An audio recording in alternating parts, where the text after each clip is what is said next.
Pero aquí da un consejo, da una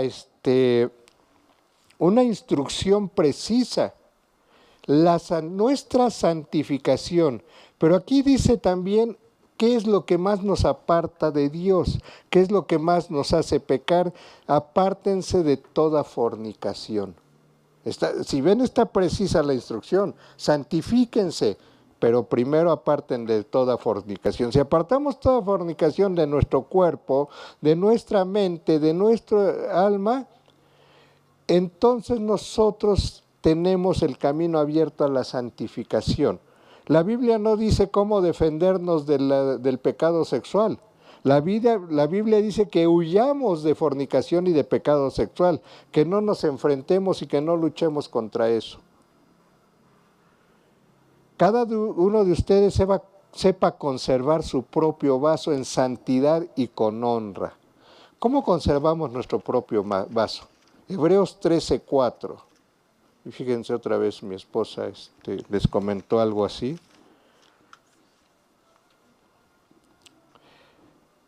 Dice el Señor: honrosos sean todos el matrimonio, su lecho sea puro, porque los fornicarios y a los adúlteros Dios los juzgará. Amén. Pero aquí aparte nos da otro consejo: que su mente no se complazca en dinero, sino que tengan lo que tengan sea suficiente. Y tomen en cuenta esto: mi mente no debe de estar en dinero, le debo de dar gracias a Dios por lo que yo tengo, que sea suficiente. Por ahí alguien dijo: Señor, creo que fue David en uno de los salmos, no me quites todo lo que tengo para poderte alabar, porque si estoy en pobreza no te puedo alabar, pero no me des más de lo que tengo para no preocuparme por las riquezas y poderte seguir alabando. Entonces, aparte de que Dios nos dice que sea honroso nuestro matrimonio y nuestro lecho sea puro, porque a los fornicarios y adúlteros Dios los juzga, también nos dice que no nos complazcamos en el dinero, porque el Señor dice: no te dejaré ni te desampararé. Entonces, decimos confiadamente: mi Señor es mi ayudador y no tendré temor. ¿Qué puede hacerme el hombre? ¿Qué me puede hacer la tristeza? ¿Qué me puede hacer la escasez? Nada, nadie me puede hacer nada, porque Dios está conmigo. En Romanos 12:2 nos sigue hablando el Señor.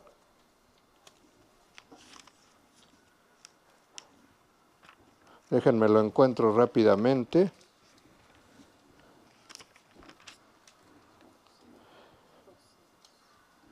Pero bien, desde el 1, les suplico, hermanos míos, por las misericordias de Dios, que presenten sus cuerpos en sacrificio vivo, santo y agradable a Dios, en culto racional. Entonces vemos que si nosotros huimos de la fornicación, tenemos la libertad del que el sacrificio que le presentamos al Señor sea nuestro propio cuerpo vivo, agradable a Dios, un cuerpo en santidad, un cuerpo libre de pecado, un cuerpo de alguien que se esfuerza por no pecar, por no fallarle a Dios, por alejarse de la fornicación, del adulterio y estas cosas. Dice el versículo 2, no sean conforme a este mundo, sino transfórmense por medio de la renovación de su mente. Y Romanos 12:2. Y disciernan cuál es la buena, agradable y perfecta voluntad de Dios. ¿Ya entendieron cuál es la buena, agradable y perfecta voluntad de Dios?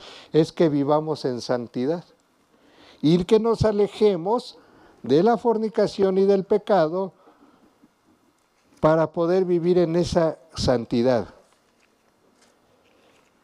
Uno de los pecados que más nos arrastra a cometer otros pecados es el pecado sexual, la inmoralidad sexual, el adulterio, la fornicación. Recuerden que fornicación es toda relación sexual fuera del matrimonio, toda, del tipo que sea.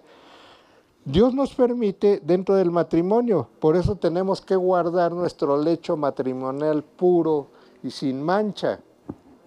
Amén. Entonces, Pedro en su carta escribió en el primer capítulo, versículos, dice, que fueron escogidos por el previo conocimiento de Dios Padre mediante la santificación del Espíritu para que sean obedientes y para ser rociados con la sangre de Jesucristo. Gracia y paz les sean multiplicados. Entonces fuimos escogidos previamente con el Padre, ¿pero para qué? Para nuestra santificación mediante hacerle caso al Espíritu, para ser obedientes a la palabra de Dios, para ser rociados con la sangre de Cristo. Si nosotros somos rociados con la sangre de Cristo, entonces nuestros pecados quedan borrados. Ya Dios el Padre no va a ver nuestros pecados. Dice, regresamos a primera de Tesalonicenses 4. Versículo 5, no en pasiones de concupiscencia como el resto de los gentiles que no conoce a Dios. Y ninguno se atreva a transgredir y defraudar a su hermano en este asunto, porque nuestro Señor es el que castiga todas las cosas, tal como desde el tiempo atrás les dijimos y les advertimos. La semana pasada Gaby me preguntaba, o no sé si fue contigo, que si Dios castiga. Pues aquí la Biblia me está diciendo que sí Dios castiga. Nadie se atreva a defraudar a su hermano en este asunto de ¿qué? De la santidad, de no fornicar, de no cometer pecado. El Señor es el que castiga en todas estas cosas, como del tiempo atrás les dijimos y les advertimos. ¿Por qué el mundo dice que Dios no castiga? Porque el mundo se ha fabricado un Dios a su imagen y su conveniencia. A su imagen no de Dios, sino de ellos mismos. Es que Dios no puede castigar. Dicen los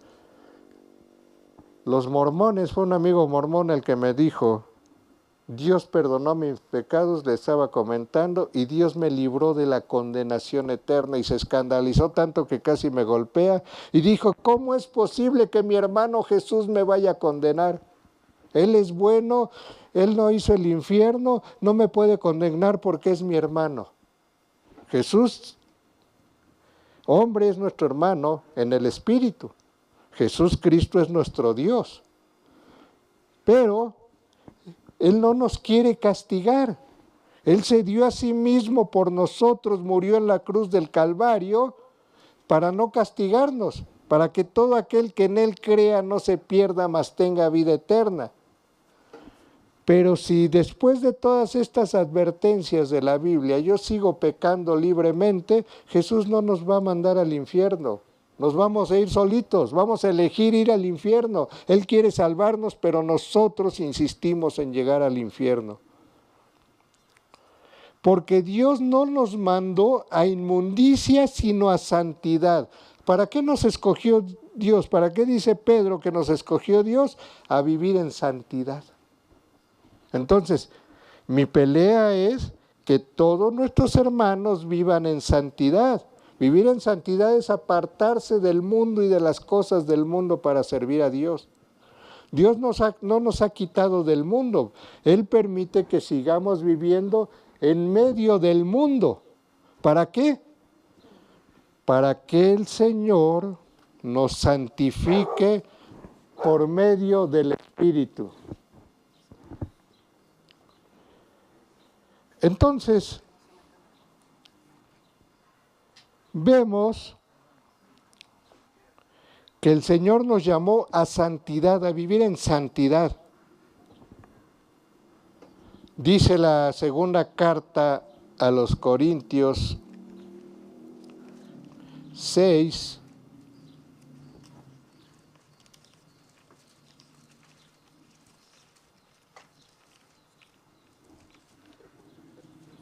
seis 18, y vamos a continuar hasta 7:1.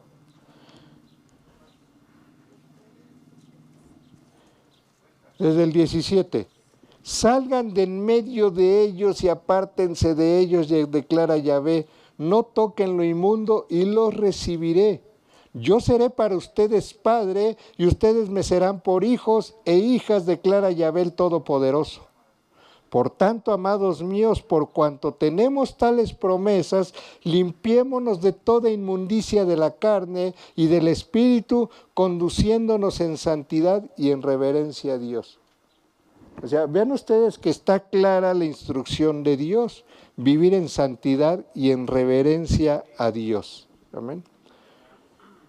Versículo 8 de Primera de Tesalonicenses 4. Por tanto, el que defrauda en esto no defrauda al hombre, sino a Dios, que puso en ustedes a su Santo Espíritu. Entonces, ¿para qué puso Dios a su Espíritu en nosotros? Para que nosotros alcancemos a vivir en santidad. Dice el versículo 9. Respecto al amor fraternal, no necesitan que yo les escriba, pues ustedes mismos son instruidos por Dios para que se amen unos a los otros. Y recuerden lo que les leí de Jeremías 31:33. El Señor mismo puso sus leyes en nuestro corazón para andar en ellas. ¿Y cuáles son esas leyes? Que nos amemos unos a los otros, que amemos a nuestro prójimo, que amemos a Dios por sobre todas las cosas. Dios resume toda la ley y los profetas en dos grandes mandamientos. Ama a Dios con toda tu alma, con toda tu mente y con todo tu corazón, y ama a tu prójimo como a ti mismo. Ese amor fraternal es lo que nos hace cristianos. Cuando nosotros amamos a nuestro prójimo, nosotros podemos decir soy hijo de Dios, pero si nosotros aborrecemos a nuestro prójimo no podemos decir. Dice el Señor, les doy un nuevo mandamiento, que se amen unos a los otros, de la manera que yo los he amado, ámense también unos a los otros. Por todo esto sabrán que ustedes son mis discípulos si se tienen amor unos a los otros. Juan 13, 34 y 35.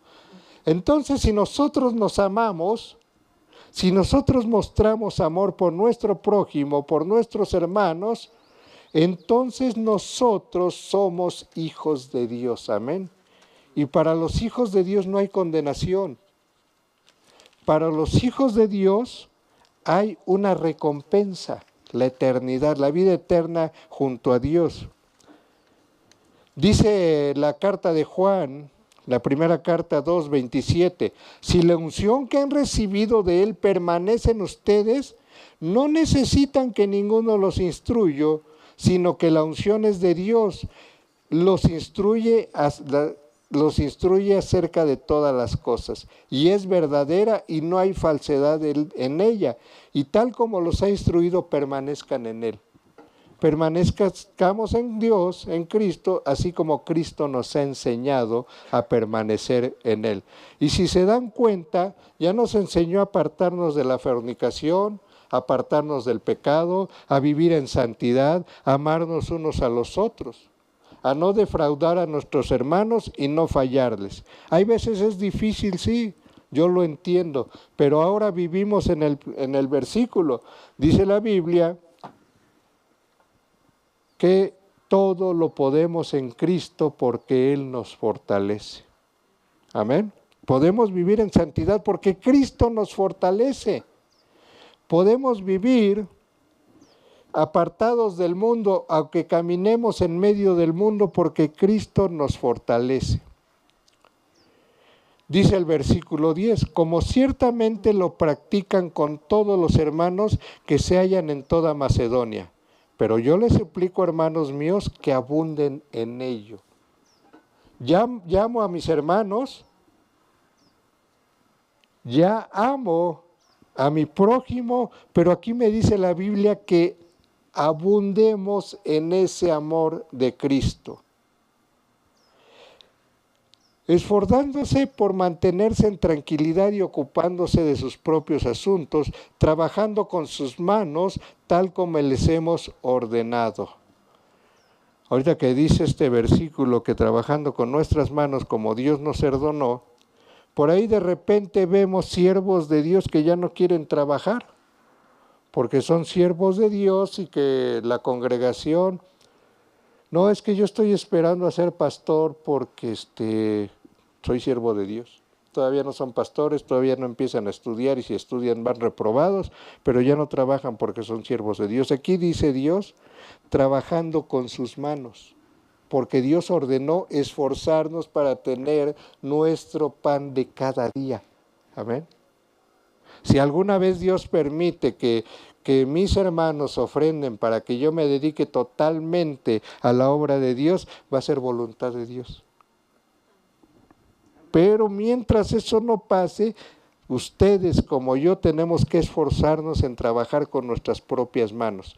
Pablo dio ejemplo de esto. Les dijo, para no ser una carga para ustedes, yo trabajé. ¿Qué hacía Pablo? Tiendas de campaña para los viajeros. Dice el versículo 12, para que se conduzcan rectamente para con los de afuera y no sean dependientes de nadie. ¿Qué importancia hay que un siervo de Dios no sea dependiente de nadie? Que podemos dar la palabra de Dios pura, sin mancha, sin tener miedo de que ofenda a nadie, porque hay siervos de Dios que los mantiene una organización eclesiástica o una persona muy rica para que predique, pero de repente les dice no prediques esto. Pero uno que trabaja con sus manos puede predicar lo que la palabra de Dios nos diga y lo que el Espíritu Santo nos instruya. Nadie está por encima de Dios. Una vez un pastor en Pachuca en una reunión me dijo, oiga pastor, ¿cómo le hago? El Espíritu Santo me dice, da esta palabra y mi organización eclesiástica me manda la palabra que debo dar cada domingo. Y le pregunté, ¿eres católico? Dice, no. Ah, bueno, pues que eso se parece mucho. Los curas de la iglesia les mandan desde el Roma todo lo que tienen que leer del Evangelio, de las lecturas y todo lo que tienen que predicar los domingos. No son libres, pero la libertad de que nosotros trabajemos con nuestras manos, podemos hablar de la palabra de Dios libremente. Para que se conduzcan rectamente con los de afuera y no dependan de nadie. Rectamente sin depender de nadie, sin que nadie nos pueda corromper. Amén. Ahora, ¿para qué viene todo esto de hablar de santidad? Viene el versículo 13 y aquí empieza lo interesante de este programa de hoy. Así que no se lo pierdan, permanezcan en la transmisión para que no se pierdan estas promesas de Dios que a mí me impactan mucho. Yo esto lo predico cada que voy a ministrar cuando hay un hermano muerto. Dice el versículo 13. Pero yo quiero, hermanos míos, que estén informados respecto a los que han muerto, para que no se entristezcan como los demás hombres que no tienen esperanza. Amén. Nosotros que tenemos la esperanza en Jesucristo, no debemos entristecerse por nuestros hermanos que se fueron o entristecernos porque está próxima nuestra partida. Dijo Pablo, ausentes en el cuerpo y presentes en el Señor. Amén. Entonces, si alguien de aquí de esta congregación Dios permita que se tarde mucho tiempo para que sigan aprendiendo, tiene que irse, no estemos tristes, sino démosle gracias a Dios que está en su presencia. Yo le he pedido a Dios, porque morir es ganancia, pero le pido a Dios que me deje hasta que haya alguien que tome mi lugar aquí, pero que predique la verdad, sin interés, sin flojera, sin que nadie lo obligue, sino que sea por el gusto. Yo los sábados en la tarde me emociono diciendo, mañana es domingo, voy a servir al Señor. Aunque lo quisiera servir todos los días, pero no me es posible. Entonces me levanto, pongo las lonas, las sillas y predico y soy feliz. Y cuando termino quito todo y lo guardo y hasta el próximo domingo. Pero en la semana me preparo para los discipulados, me preparo para el programa de los jueves. Y eso es servirle a Dios. ¿En qué momento? Cuando tengo un rato libre. Mis ratos libres, la mayoría los dedico a esto. o le doy un tiempo cada día a la lectura de la Biblia. Entonces dice el versículo 14, porque si creemos que Jesús murió y resucitó, así también Dios traerá junto con Él a los que han muerto en Jesús, a los que han muerto en Cristo. ¿Qué significa vivir en Cristo para morir en Cristo? Significa vivir obedeciendo la palabra de Dios, significa ser fieles a Dios, significa santificarnos, como dicen los primeros versículos de este capítulo. Significa estar totalmente transformado por la gracia de Jesucristo. Entonces, si nosotros creemos que Jesús murió y resucitó, también creemos que Él nos va a resucitar a nosotros. Amén.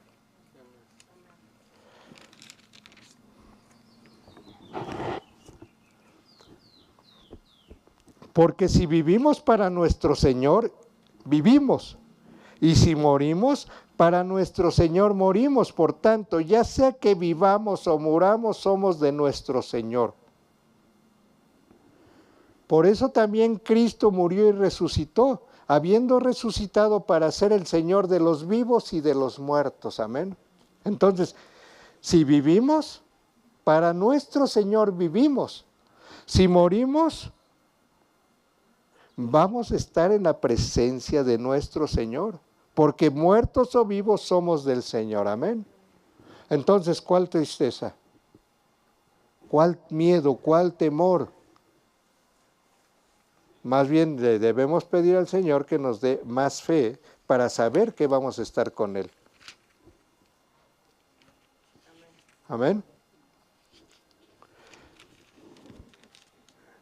Esto viene en Romanos 14, 8 y 9.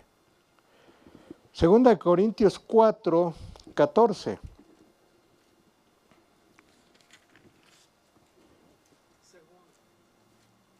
No les hablo de esto para... perdón. Segunda de Corintios 4, 14. Ya me estaba equivocando. Que sí se los hubiera leído, porque dice no es para amonestarlos, sino para animarlos.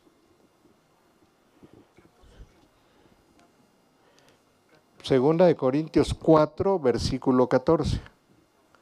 Sabiendo que aquel que resucitó a nuestro Señor Jesús, también a nosotros nos resucitará por medio de Jesús y nos presentará junto con ustedes ante Él. Sabemos que el que resucitó a Jesús nos va a resucitar a nosotros. Y esto es algo en lo que yo tengo bien puesta mi fe. Esta es la verdadera fe. ¿Quién ha visto a alguien regresar de los muertos? Nadie. Pero fe es esperanza, la certeza de lo que se espera y la convicción de lo que no se ve. Entonces, yo tengo fe en que Dios me sana, sí, porque Dios me ha sanado varias veces de manera milagrosa. Yo tengo fe en que Dios me provee, sí, porque yo ya he visto la provisión de Dios en los momentos más oscuros y difíciles de nuestra vida. Dios ha dado la provisión y le doy gracias a Dios por mis hermanos que se dejaron usar por Dios para proveernos. Entonces, yo estoy con la certeza de que Dios nos bendice porque ya lo vi. Pero no he visto a ningún muerto resucitado, pero yo estoy con la certeza de que el Señor nos va a resucitar. Amén. Versículo 15. Por lo cual les decimos por palabra de nuestro Señor,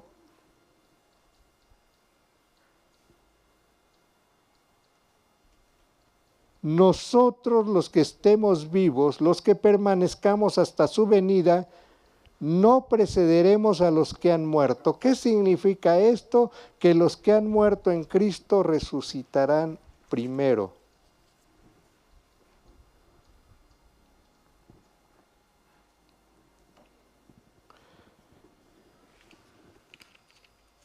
Voy a buscar Mateo 16, 27.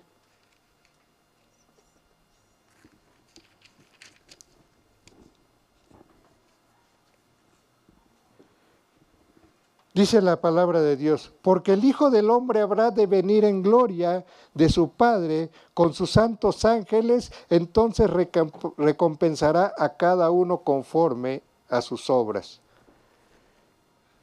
Jesús es el Hijo del Hombre, sí se hacía llamar.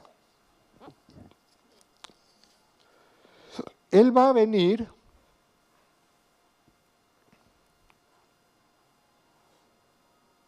para recompensar a cada quien de acuerdo a sus obras. Y aquí es donde quiero que entendamos la santidad de la que Dios habló primero. Dios va a recompensar a todos de acuerdo a lo que hayan hecho. Y aquí hablamos de recompensas no solo para bien, sino la recompensa de los que no quisieron acercarse a Dios, de los que no creyeron que debían vivir en santidad, de los que se dicen cristianos y siguen pecando abierta y libremente, va a ser la condenación eterna. ¿Quién nos está mandando al infierno? No Dios. Dios nos está juzgando por su palabra escrita en la Biblia. Amén. Porque Dios va a decir, es que a mí nadie me dijo, aquí estaba, tú eres cristiano. La Biblia decía que vivías en santidad. Esta semana estuve viendo unos programas de hermanos que se dedican a ver las herejías de algunas personas, de algunos predicadores, para denunciarlas, y eso es bíblico totalmente. Y estábamos viendo que en Estados Unidos ya están en algunas iglesias ordenando obispos homosexuales. Perdón por la palabra, ya la dije. Como dice multicolor, vamos a decir multicolor. Los están ordenando y hay pastores que ya están presentando a sus esposos. La palabra de Dios dice que eso es abominación para Dios y va a ser condenado y castigado. Entonces, ¿creen ustedes que Dios nos está mandando al infierno? Y no me digan que estas personas no sabían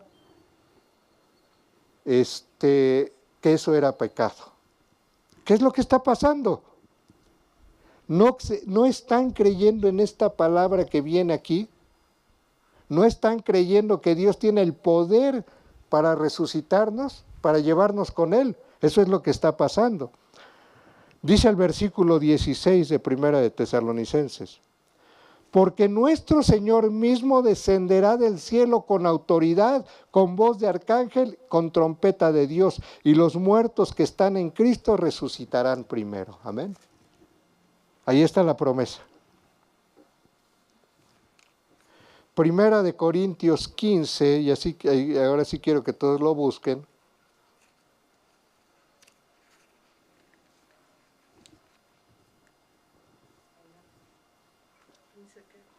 $52 en adelante.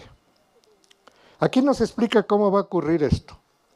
En un instante, en un abrir y cerrar de ojos, cuando suene la trompeta final, los muertos resucitarán incorruptibles.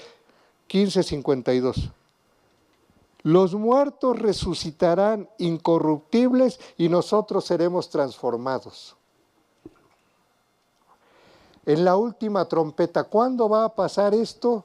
Hay una controversia entre hermanos cristianos tremenda. Unos dicen que antes de la gran tribulación, otros dicen que de la mitad de la gran tribulación y otros dicen que hasta el final de la gran tribulación. Dios lo sabe. Dios dice que solamente el Padre sabe cuándo va a ser esto. Es la segunda venida de Cristo. ¿Puedo leer esta 53? Sí. Dice, nuestro cuerpo se va a podrir, se vestirá con lo que nunca se pudre, y este cuerpo que va a morir se vestirá con lo que nunca muere. Así es, así es. Dice el versículo 54. Y cuando esto corruptible se vista de incorrupción y esto mortal se vista de inmortalidad, entonces se cumplirá la palabra escrita: la muerte es sorbida por la victoria. ¿Dónde está, oh muerte, tu aguijón? ¿Dónde, oh Seol, tu victoria? Porque el pecado es el aguijón de la muerte y la ley es el poder del pecado. Pero gracias a Dios que nos da la victoria por medio de Jesucristo. Así que, hermanos míos y amados míos, estén firmes e inconmovibles, abundando en todo tiempo en la obra del Señor, sabiendo que su trabajo en el Señor no es en vano. Amén.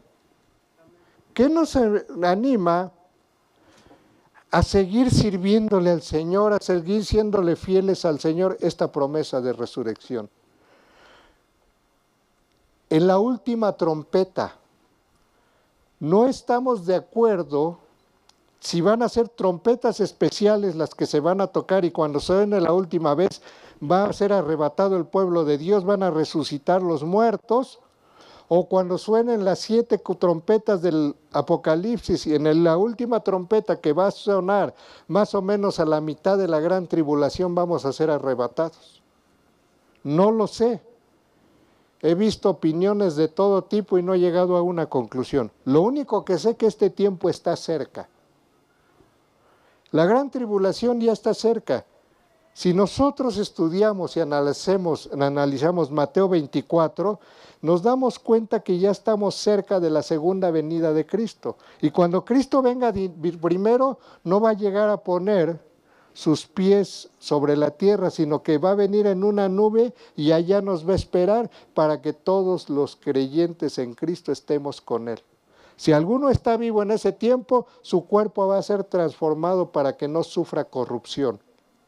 Si alguno ha muerto, en ese tiempo su cuerpo va a ser otra vez creado del mismo polvo y va a volver a tener su cuerpo. Ese cuerpo va a ser elevado al cielo y en las nubes se va a unir con su alma y su espíritu y va a volver a ser un ser totalmente completo como somos cuando estamos aquí en la tierra. Amén. Entonces, esto debe de animar a los que creemos en Jesucristo.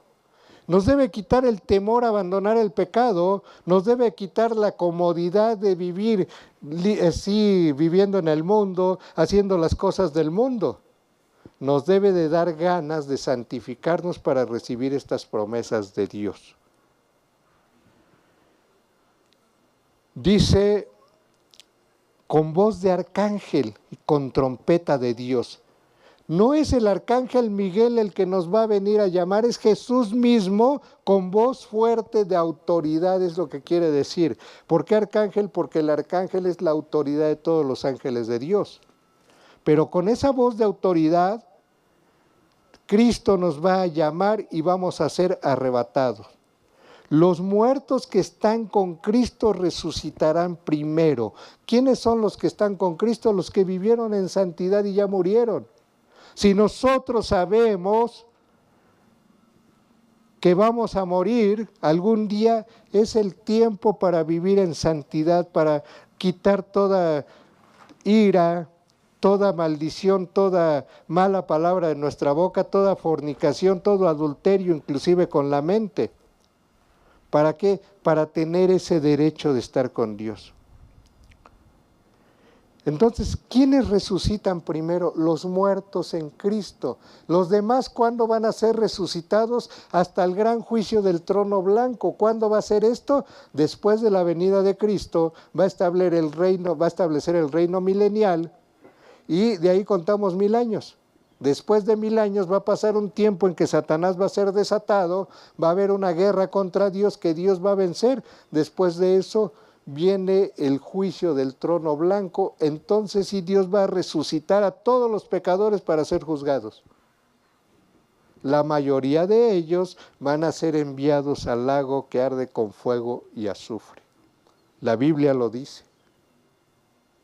Los de la Iglesia Adventista del Séptimo Día dice que las almas de los pecadores van a ser destruidas y que no van a entrar al infierno. No es cierto. La Biblia habla de condenación eterna para los pecadores.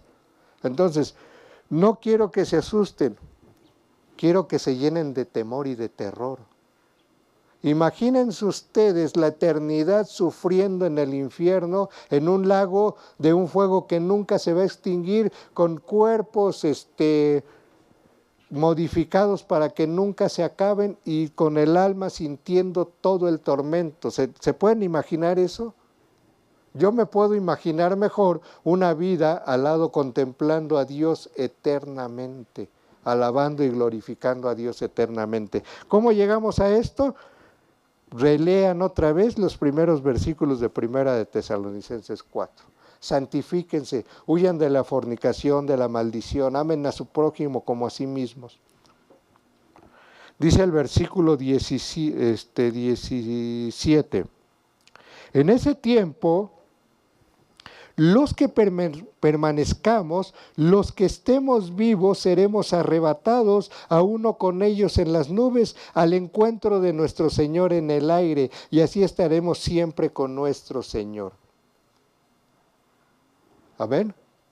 ¿A dónde vamos a estar? Con el Señor toda la eternidad. Los que estén vivos no van a sufrir la muerte física, van a ser transformados. ¿Cuándo viene Cristo?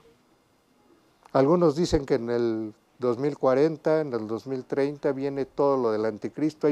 Hay un plan del gobierno mundial para transformar el mundo entero en el 2030. Ahorita ya estamos viendo esta transformación, la nueva izquierda, el nuevo comunismo, la nueva libertad política, la nueva forma de pensar políticamente correcta, todo lleva hacia el pecado y a no poder denunciar el pecado. Hay palabras que se me salió una que no puedo decir. ¿Por qué? Porque el gobierno mundial está prohibiendo ciertas palabras para que la gente pueda pecar libremente. Esos son señales antes del fin. Dice el versículo 18, por lo cual aliéntense unos a otros con estas palabras. ¿Cómo animamos a nuestros hermanos que no vienen a la iglesia? Léanles estas palabras. Los muertos en Cristo resucitarán primero. O sea, los que estamos muriendo en este tiempo, los que vamos a morir antes de la venida del Señor, no vamos a permanecer mucho tiempo. Los que murieron en el primer siglo, los primeros cristianos, están alabando a Dios y esperando esta segunda venida del Señor. ¿Para qué? Estemos todos juntos con el Señor libremente. Amén. Efesios 6, 18 para terminar.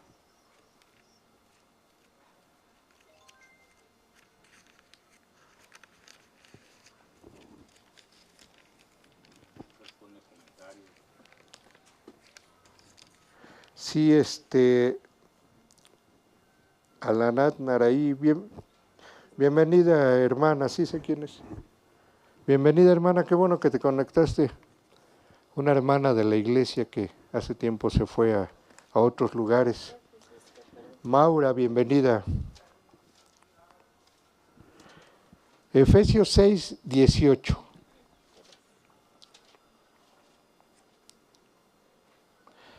Orando todo el tiempo en el Espíritu con toda oración y ruego, velando en oración siempre, orando e implorando continuamente por todos los santos. Amén. Velando en todo tiempo, en toda oración, en todo ruego a Dios, siempre velando en oración y siempre orando por todos los santos. Amén. Si nosotros oramos por los santos, Dios escucha y ve nuestras necesidades. Pero no quiero que vayan a una estatua a orar por ese santo, no. Oramos por los santos que estamos batallando en el mundo y que hemos sido santificados por la gracia de Jesucristo, en todo tiempo, con toda súplica y con todo ruego, para que el Espíritu de Dios nos fortalezca a todos para poder vivir en la santidad que Dios requiere para tener derecho a estas promesas. Amén. Dios es bueno, sí. Dios es bueno. Dios nos ama tanto que murió por nosotros en la cruz del Calvario. Pero Dios cumple sus leyes. Y las leyes de Dios dicen que todo aquel que practique el pecado no va a estar con Él en este tiempo. Amén. Los que no sean arrebatados y que vayan a permanecer en la tierra, en la gran tribulación, cuando vean el arrebatamiento, porque van a ser testigos de que sus familiares fieles a Dios se fueron, van a empezar a creer todo lo que la Biblia decía, porque hay cristianos que no van a ser arrebatados porque no han creído en esto. Pero cuando vean qué pasa, van a creer, estos cristianos son los que van a predicar el Evangelio al final de los tiempos y que van a lavar sus ropas con la sangre del Cordero, dando testimonio del poder de Dios. Y van a estar en la primera fila frente a Jesucristo cuando Cristo venga con todos sus santos de regreso a la tierra. Amén. ¿Creen en estas promesas? ¿Pueden creer que si somos fieles a Dios vamos a resucitar de los muertos primero que el resto del mundo? Y que si estamos vivos en ese tiempo, vamos a ser arrebatados sin haber sufrido la muerte, con un cuerpo transformado y glorificado que nunca se va a podrir y que nunca va a morir. Amén. Vamos a ponernos de pie.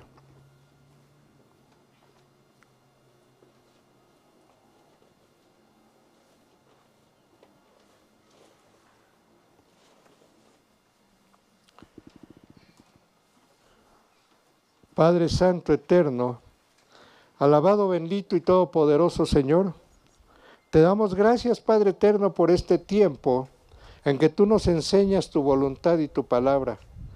Te damos gracias, Eterno Dios, por esta enseñanza, por esta forma de animarnos, Padre Eterno, a vivir en tu santidad. Te pedimos, Señor, en el nombre de Jesús, que tu Santo Espíritu nos llene a todos y cada uno de nosotros para poder estar fieles y firmes en tu palabra. También te pedimos, Padre, por los que no pudieron asistir el día de hoy, para que tú los bendigas y de alguna manera les hagas llegar estas promesas a sus mentes y a sus corazones. Te pido, Padre, por los que escucharon por medio de esta tecnología moderna, en la que tú nos permites predicar tu palabra a toda carne en toda región de la tierra, así como fue tu promesa de que antes de que tú vinieras este evangelio iba a ser predicado a toda carne. Ahora, Padre, por medio de la tecnología podemos llegar a toda carne, a toda región del mundo predicando tu evangelio. Sabemos, Señor, que tus tiempos están cercanos. Sabemos, Padre eterno, que pronto estarás por nosotros. Que tu Santo Espíritu nos guíe, que nos anime a vivir en santidad, que nos anime, Señor, para estas promesas que tú nos das y que creemos dentro de nuestro corazón. Ahora creo, Señor, desde que te conocí, que nuestra alma y nuestro espíritu son inmortales, que nuestra mente, que es donde reside el alma, no va a ser desactivada con la muerte, sino que vamos a estar conscientes de todo lo que va a pasar después de la muerte. Te pido, Padre, en el nombre de Jesús, que a todos los que han escuchado este mensaje, que por tu Santo Espíritu lo crean y los anime a ser fieles a ti. Te alabamos y te glorificamos. Te pido, Señor, en el nombre de Jesús, que bendigas a este pueblo que se ha estado en este lugar, que derrames bendiciones sobre ellos, derrames bendiciones sobre los que se conectan en las redes sociales. Benditos sean al entrar, benditos al salir, benditos sean en el campo y benditos en la ciudad, benditos sean en el trabajo y benditos sean en el descanso. Benditos sean cuando te alaban y benditos sean cuando se distraen. Benditos sean en todas las actividades que ellos tienen a lo largo de su vida. Benditos sean cuando promueven tu Santo Espíritu y tu Santo Evangelio. Te pido, Señor, en el nombre de Jesús, que multipliques todas las dádivas que ellos dan para este ministerio, que multipliques, Padre eterno, todo lo que ellos ofrendan en este tu siervo. Te pido, Padre, que también multipliques lo que ellos dan a pobres, viudas, huérfanos y necesitados, y que tú, Señor, conforme a tus promesas, los prosperes en todos los aspectos de tu vida. Te damos gracias, Señor, porque pones ángeles guardianes alrededor de ellos, porque tus ángeles van protegiéndolos en el camino de regreso a sus casas y porque tu gloria es una muralla de protección en sus casas para que el enemigo no los toque. En el nombre de Jesús, benditos sean todos, hijos del Dios Altísimo. Amén. Pues nos despedimos este día, le damos gracias a Dios por esta palabra y le doy gracias a los que se conectaron y les pido que compartan este video, que estén en la fe. En el nombre de Jesús, amén.